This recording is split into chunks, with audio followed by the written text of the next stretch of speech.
we were looking at the urinary system, right? So the organs of the urinary system, can you name them? What are they? They are the kidneys, the ureters, the urinary bladder, and the urethra. I hope you remember the diagram. Okay, so here you have the kidneys, okay, the ureters, the urinary bladder, and the urethra. So now we look at the kidneys. They are a pair of bean-shaped organs lying posterior to the abdominal wall on either side of the vertebral column. And where exactly their position is? Okay, at the level of the 12th thoracic, 1st, 2nd and 3rd lumbar vertebrae. So you should remember this: 12th thoracic, 1st, 2nd and 3rd lumbar vertebrae. And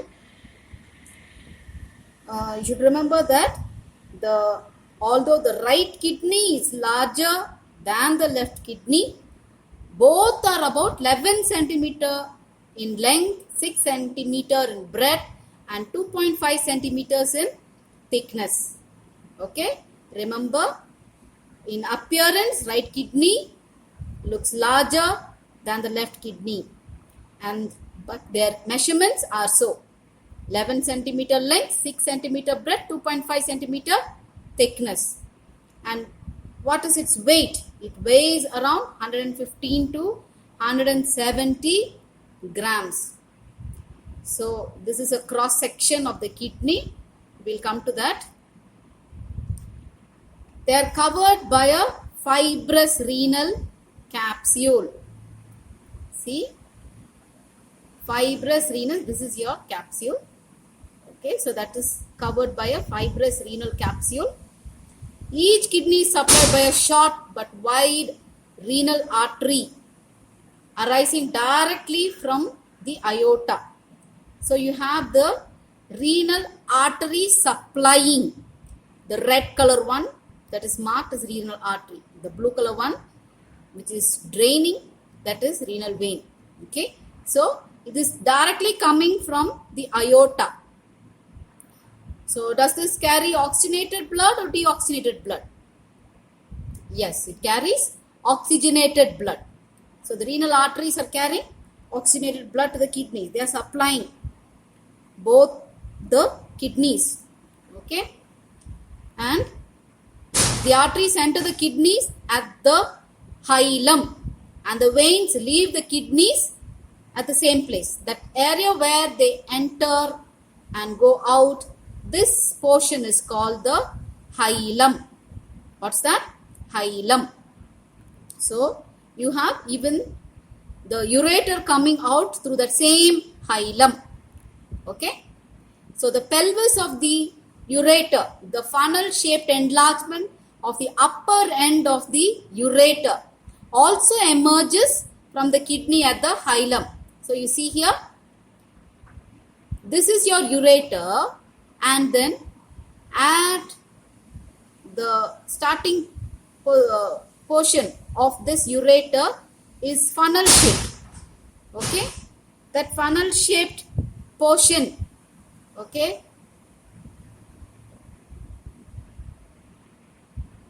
the ureters are also coming out from there only. And then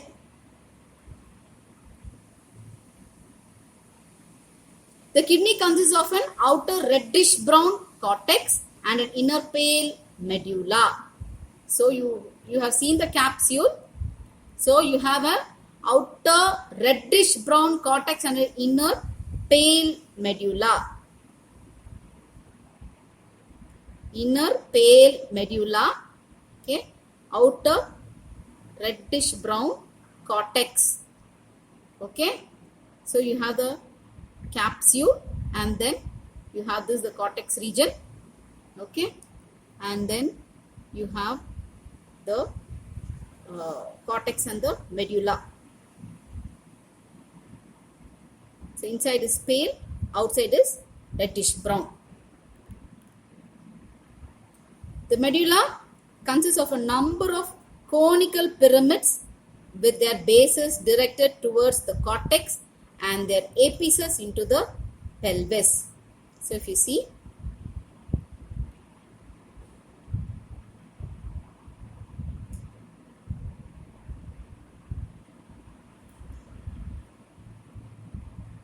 they have number of conical pyramids. Okay, all these are pyramids. All these are pyramids. So the what happens is, how they are placed is, conical pyramids, their bases are directed towards the cortex. So base, this is the base and this is their apex. Okay, so this is the base, this is the apex. So the base is towards the cortex and then their apex is towards the medulla. Okay, this, what is this funnel shaped part of the ureter called? The pelvis. Okay, that is the renal pelvis, continuing to be the ureter. And then let us look at the function, the functional unit of the kidney. The functional unit of the kidney is the nephron. We call it as the nephron. This consists of the glomerulus and the renal tubules.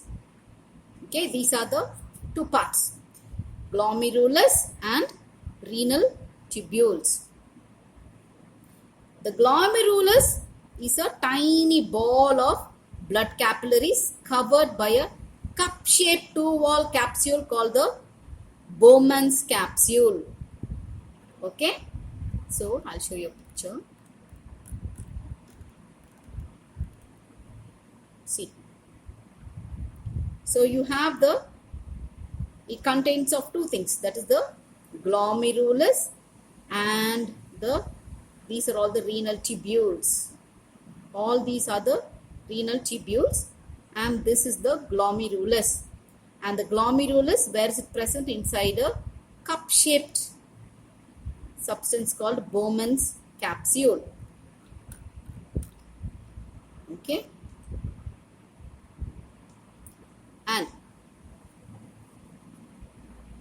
at the mouth of the cup, the blood from the aorta flows into the capillaries under high pressure through an afferent arteriole.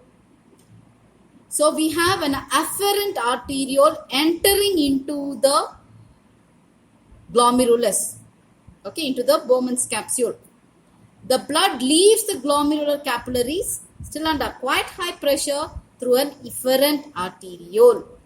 Okay, so what is entering inside is called afferent arteriole. What is coming out is called efferent arteriole. That you should remember. What is going in is afferent, out is efferent.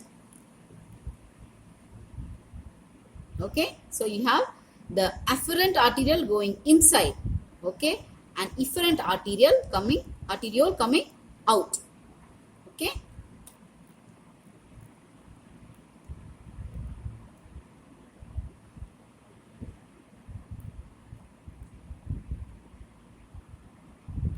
Sorry. Okay.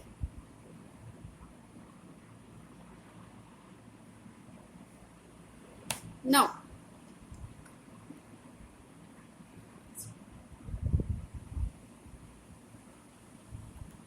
this efferent arteriole, what happens?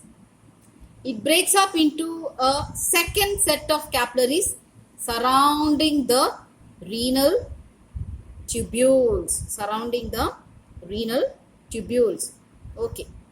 The cavity between the two layers of Bowman's capsule, into which a fluid filtrate comes from the glomerular capillaries, empties into the beginning of the renal tubule called the proximal convoluted tubule. Okay, so please keep your books open. I'll show you the picture.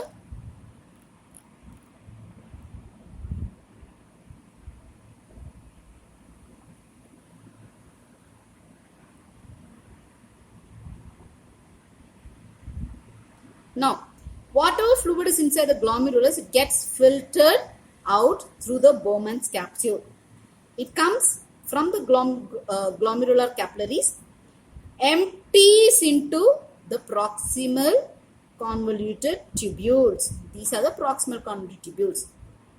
Now, and this leads to the descending limb of the loop of Henle. Now, you have this loop called the loop of Henle, and this is your descending loop. So after this filtrate comes out, this acts like a Bowman's capsule, acts as a filtrate. So, suppose this Bowman's capsule is not functioning properly, then the filtration will not take place properly. Okay, so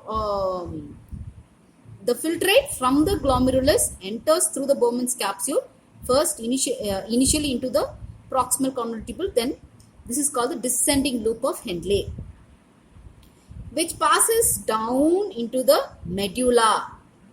Okay, this passing down, this will be in the cortex region, and this will be reaching down to the medullary region. This is the base portion of the, you remember the pyramids? Okay, I'll show you the pyramids. Okay, so you have the loop of Henle coming down. Okay, it will be coming down into the medulla region.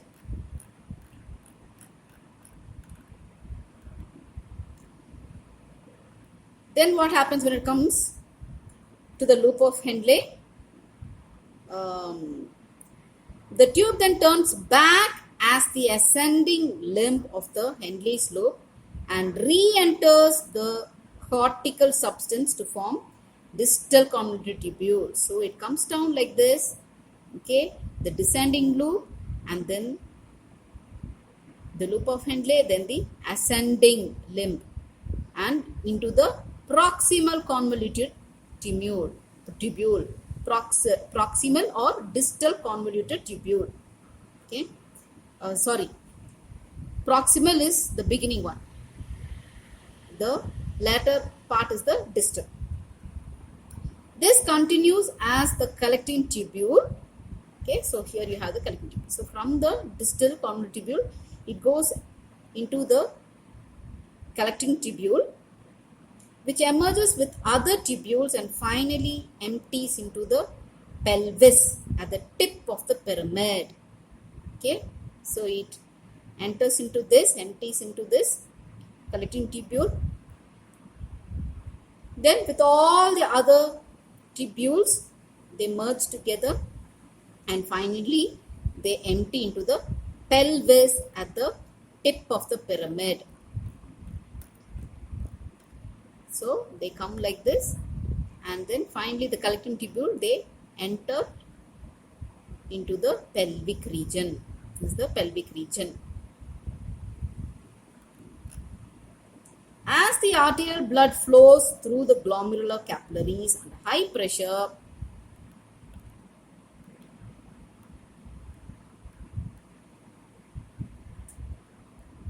the plasma minus the large molecules of protein is filtered into the cavity of Bowman's capsule as the glomerular filtrate.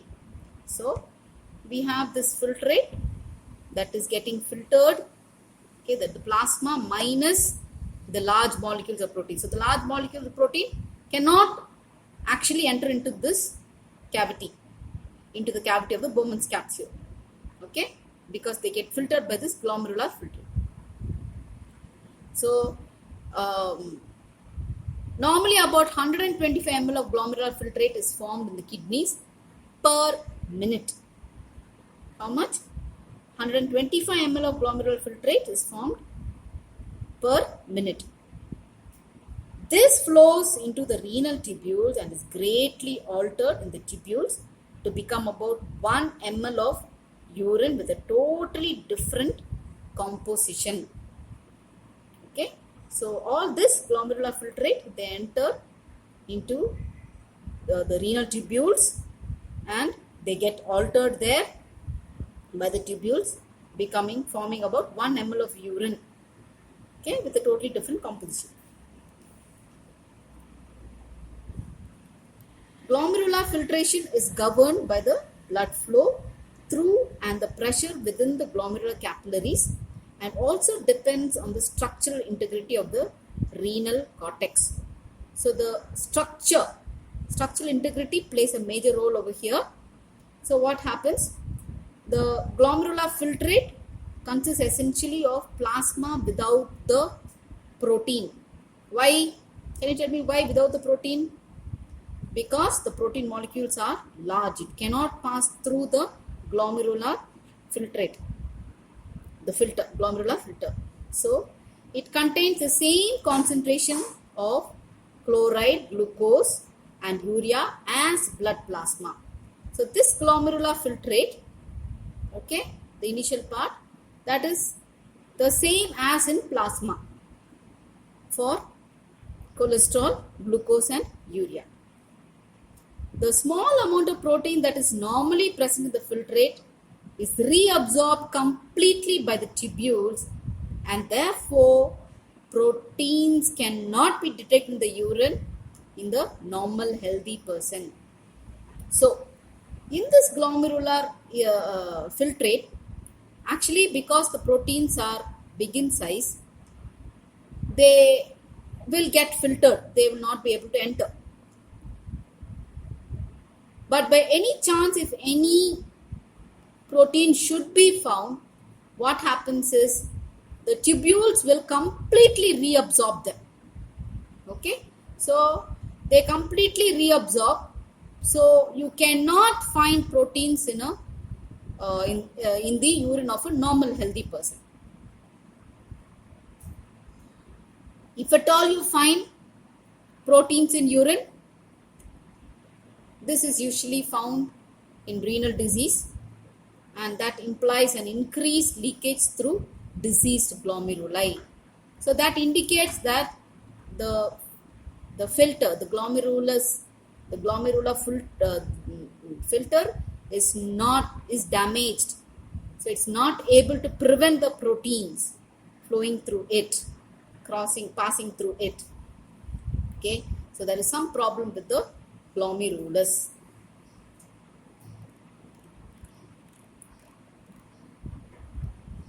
Now, during the passage through the proximal convoluted tubule, a large part, around 7/8 of the water and salts are reabsorbed.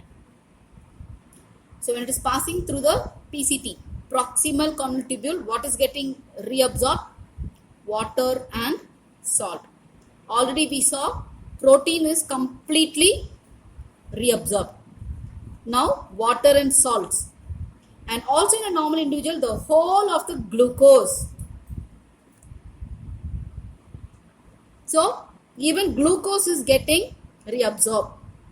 So you have water, salts and glucose completely reabsorbed. Okay. When the concentration of glucose in the glomerular filtrate exceeds the reabsorptive capacity of the renal tubule, then glucose appears in the urine. So we have its capacity, the renal capacity to reabsorb glucose. It has one particular capacity. Okay, we call that as renal threshold. So if it exceeds that reabsorbed capacity, then only glucose will appear in urine. Otherwise, glucose is not going to appear in urine of normal individuals.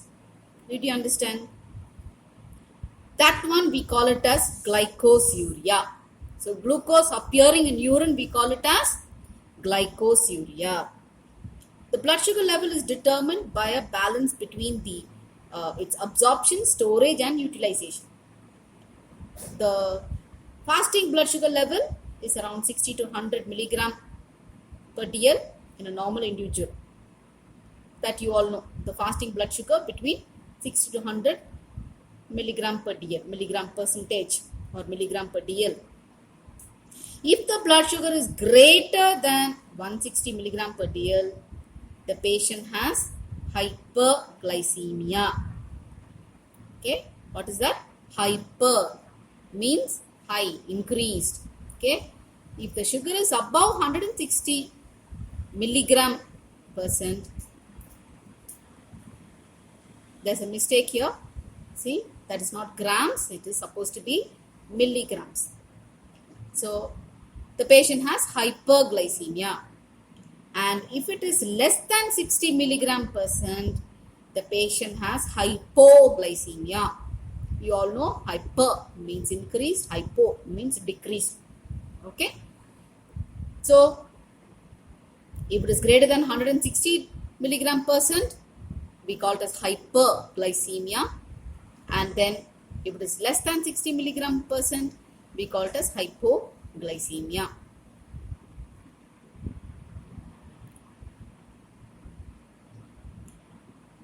The capacity of the renal tubules to reabsorb the glucose that is filtered through the glomerulus is known as renal threshold for glucose. So, how do you define renal threshold for glucose? I told you, only up to a certain capacity the renal tubules can reabsorb. If there is glucose beyond that capacity, then it filters it out. Otherwise, all the glucose is getting reabsorbed where? In the proximal convoluted tubule. Please go back and see. Okay. So, it's all getting reabsorbed in the proximal convoluted tubule. But if the capacity goes beyond its limit, okay, then we call it as the renal threshold for glucose. When the concentration of glucose in the blood rises above 180 milligram percent, the maximum tubular reabsorptive capacity of renal threshold is exceeded and glycosuria occurs. So what is the renal threshold? How much? It is 180 milligram percent or 180 milligram per dl. So see, students, wherever it is written gram over here, glucose is measured as milligram percent or milligram per dl. Please don't get confused. It's not in grams, it's in milligrams. In the thin loop of Henle, sodium is removed and a dilute fluid is presented to the distal tubule. So see, from the loop of Henle, what is getting removed? Sodium is removed. Okay, sodium is getting removed and it is presenting a dilute fluid to the distal tubule. So in the proximal tubule, we saw what all getting reabsorbed? Water, salts and glucose. Okay, and then now it is, as it comes to through the loop of Henle, you have even sodium getting reabsorbed and the fluid becomes diluted. Then what happens in the distal tubule? In the distal tubule, water is reabsorbed till the remaining filtrate reaches nearly the same osmotic pressure as plasma or tissue fluid. Okay, so in the distal tubule, already sodium got reabsorbed in the loop of Henle. And now in the distal tubule, sodium also is getting reabsorbed till the remaining filtrate reaches nearly. So now the filtrate has the same osmotic pressure as plasma or tissue fluid. Normally, further water is reabsorbed in the collecting tubule to produce urine of a high osmotic pressure and low volume. So, some more water gets reabsorbed. Where? Even in the collecting tubule. Okay? Even the collecting duct or collecting tubule. Even here. Here still some water gets reabsorbed. Here also when it comes, it gets reabsorbed, thereby producing a urine of high osmotic pressure and low volume. This process, which is controlled by the antidiuretic hormone, we call it as ADH, antidiuretic hormone or vasopressin, secreted by the posterior pituitary gland, is named as facultative reabsorption. Okay. uh, why it is called as facultative reabsorption. This is different from obligatory reabsorption, which occurs in the proximal tubule. Okay, so water is getting absorbed as a facultative reabsorption in the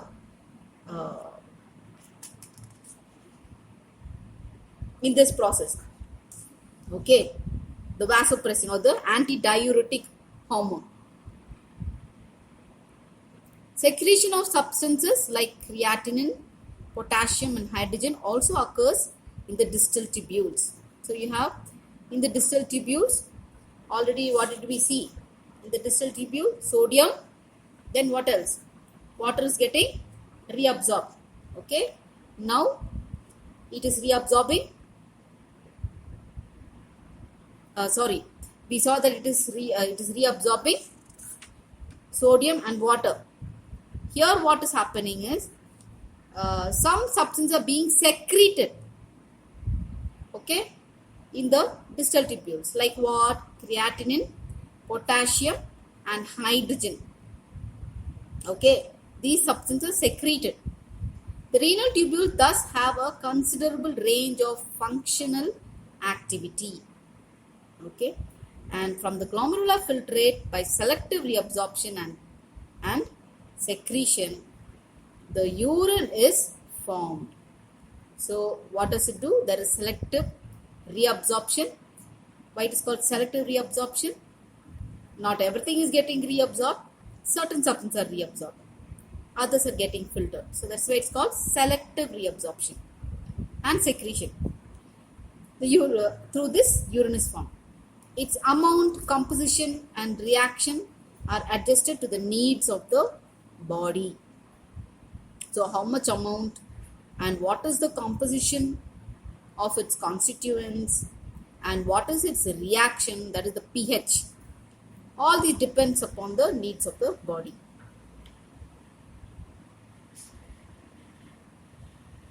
By the synthesis of ammonia and its exchange with positive ions in the tubular fluid and by excretion of hydrogen ions, the kidneys play an important part in acid-base regulation. Okay, so here we have the synthesis of ammonia, okay, and its exchange with the positive ions in the tubular fluid, and there is an excretion of hydrogen ions. Thereby, they play an important role in acid-base regulation.